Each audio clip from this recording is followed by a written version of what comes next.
Capítulo 18. Cuando los profundos tonos de un gong de bronce anunciaron la primera vuelta de clepsidra después del ocaso, Conan se desperezó y saltó de la cama. La habitación estaba a oscuras. Ya se había preparado para la empresa de aquella noche. Iba descalzo y llevaba una daga en el cinturón de la túnica. La espada y la armadura le habrían estorbado en lugar de donde iba. Con paso silencioso se acercó a la ventana, trepó al repecho de piedra y se estiró con gracia felina, buscando resquicios más arriba a los que sus manos pudieran asirse. No es habitual que los hombres miren hacia arriba, ni siquiera cuando están buscando a alguien. Por lo tanto, la mejor manera de no ser descubierto en un sitio es entrar por la parte de arriba. Las nubes ligeras medio ocultaban una luna ya crecida, y sus sombras andaban y danzaban. Conan se fundió con éstas.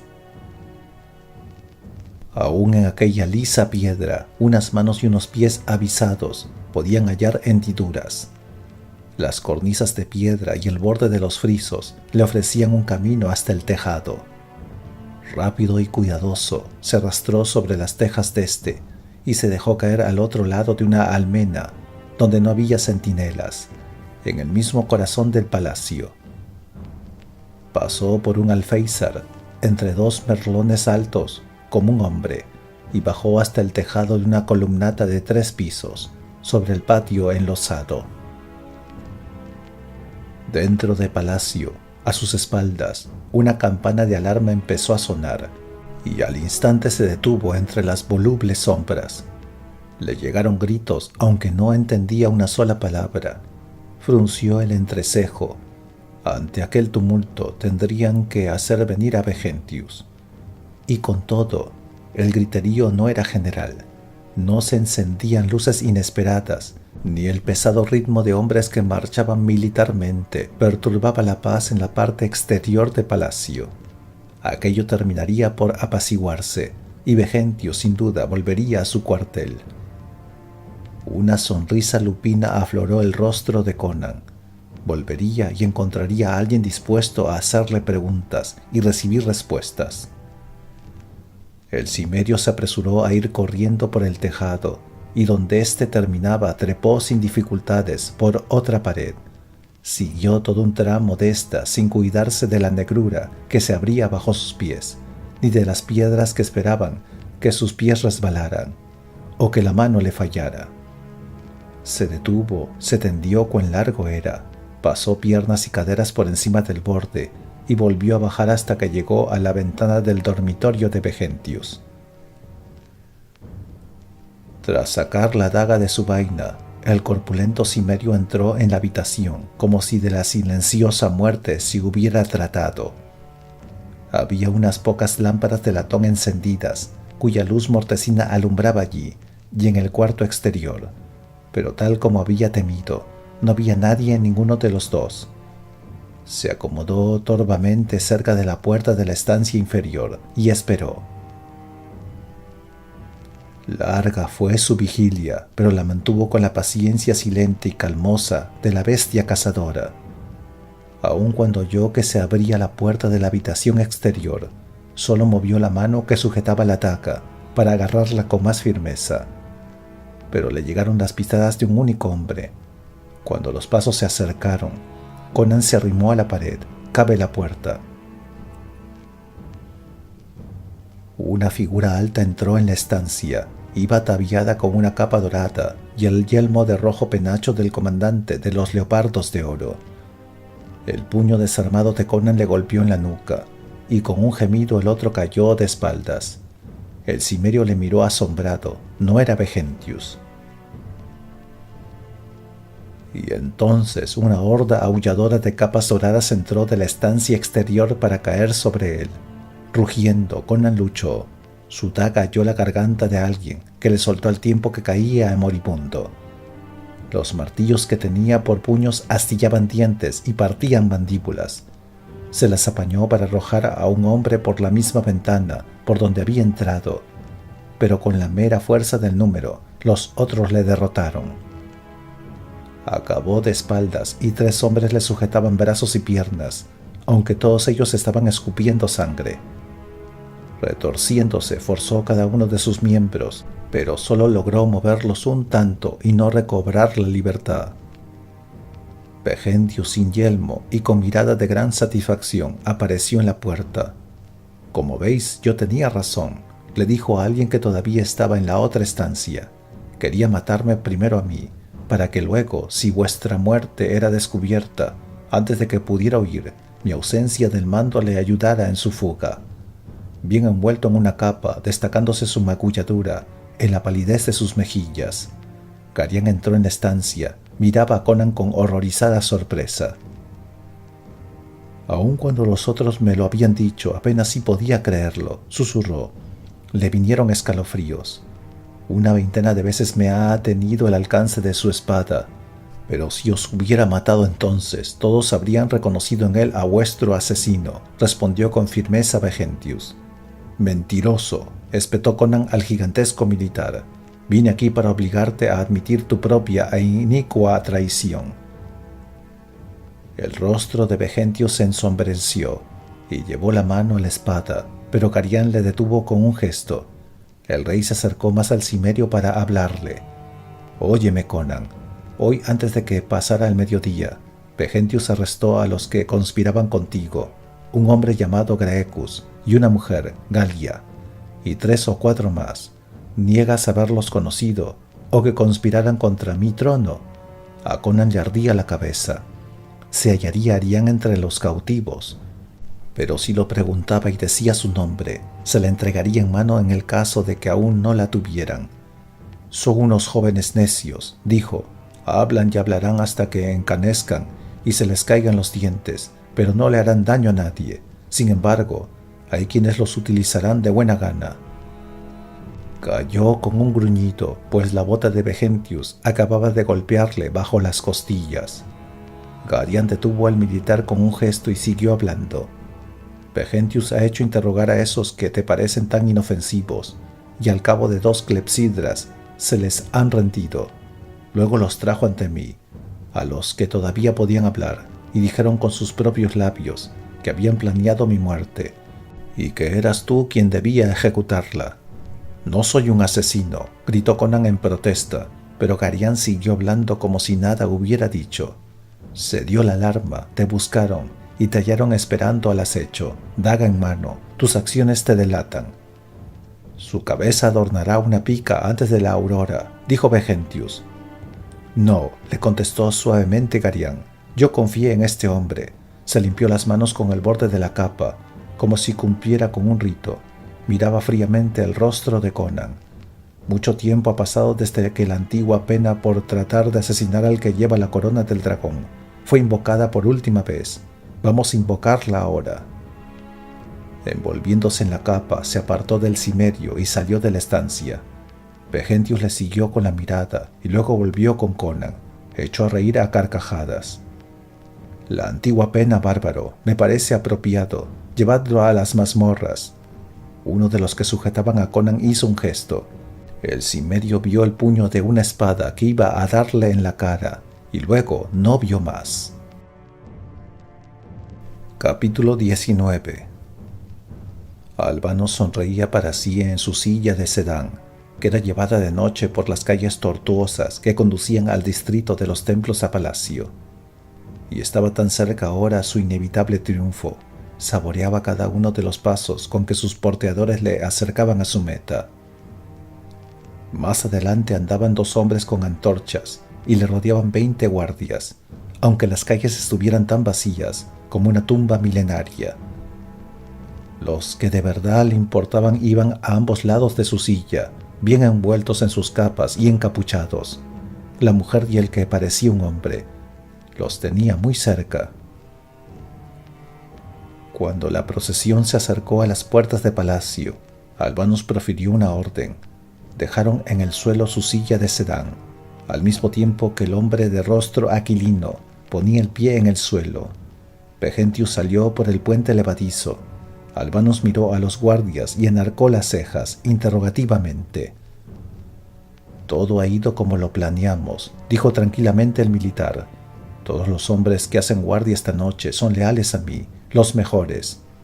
Bien, dijo Albanus, y Conan. En las mazmorras. Garián dijo a gritos que invocaría la antigua pena, y no pude matarlo. La alarma ya había despertado a otros para entonces. Agitando el yelmo de rojo penacho, escupió al suelo con repugnancia. Pero podemos arrojarle a la misma fosa donde metamos a Garián. El noble de rostro aquilino rió suavemente. No, Vegentius, la costumbre antigua me parece un acertado fin para ese bárbaro.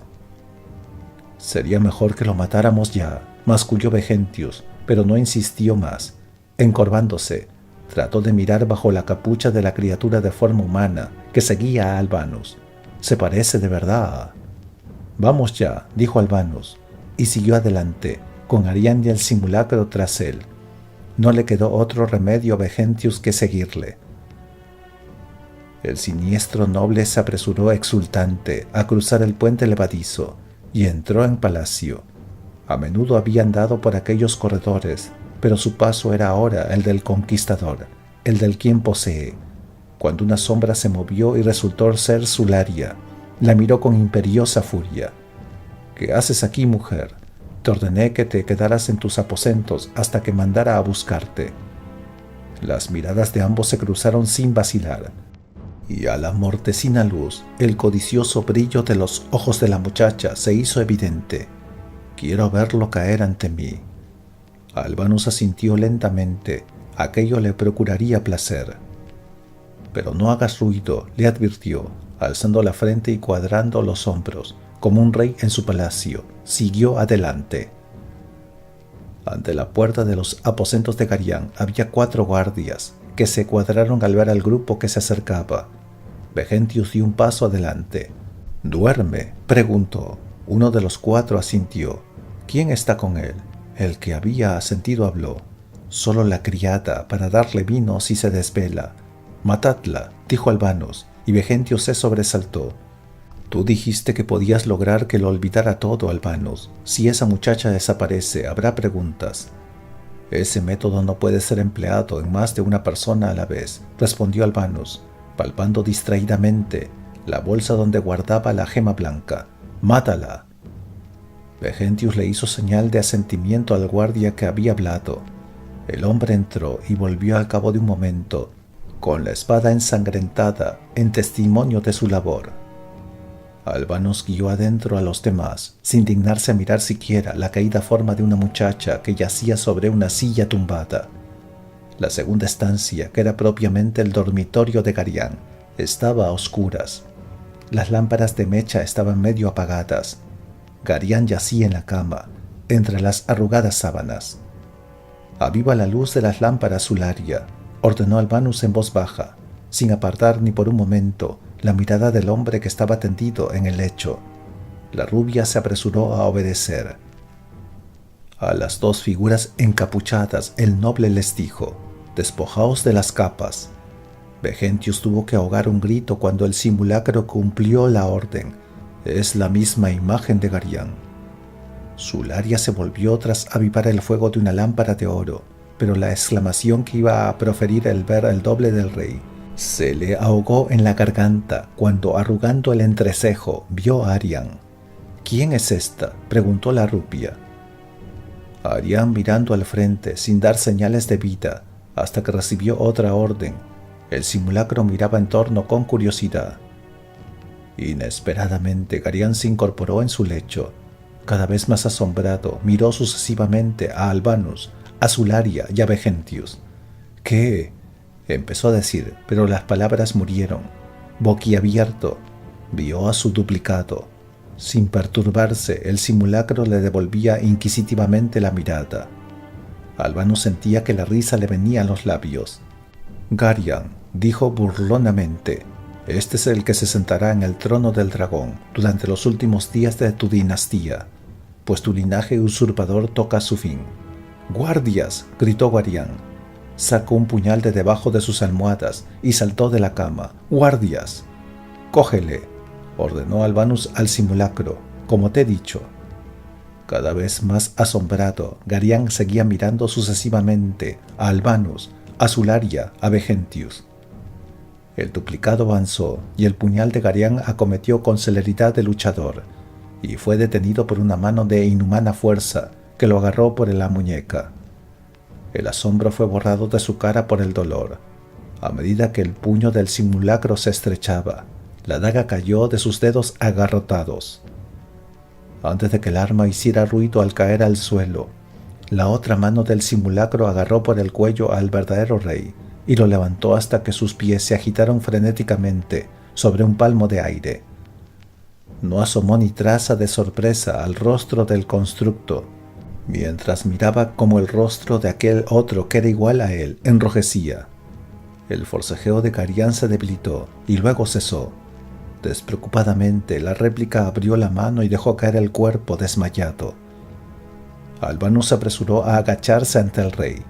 Salvajes cardenales le enrojecían el cuello y otro le oscurecía la mejilla, aunque Albanus no había visto que el simulacro le golpeara.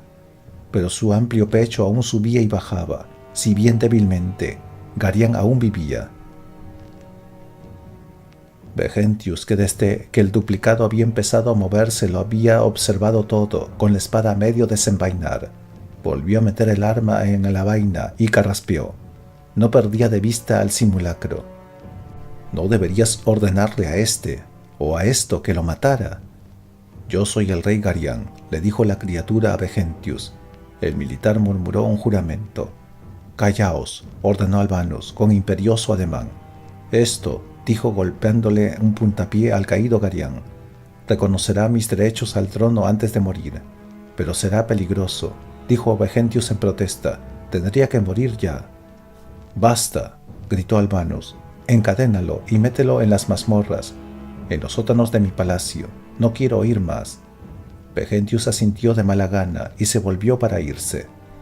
«Ay, Vegentius», añadió el hombre de rostro cruel, «procura que los que le encierren mueran después. Así no habremos de preocuparnos por lenguas indiscretas». El corpulento militar se quedó delante de la puerta, tenso, y luego se fue sin decir nada. Pero iba a hacerlo. Albanus lo sabía. Se lo haría incluso a sus amados leopardos de oro. «¿Quién es la mujer?», volvió a preguntar Sularia. Albanus la miró con regodeo, preguntándose si podía caber dos pensamientos a la vez en aquella linda cabeza. Después de todo lo que había ocurrido ante sus ojos, era Arián la que le preocupaba. «No te preocupes», le dijo. «Por la mañana serás proclamada Lady Sularia». Esto tocó el rostro inexpresivo de Arián. «No es nada, solo una herramienta que me ayudará a construir el camino hasta el trono del dragón. Y las herramientas se hacen para desecharlas después de ser empleadas». Miró a Sularia con mirada alentadora. «Las herramientas», repitió para sí, «se hacen para desecharlas después de ser empleadas».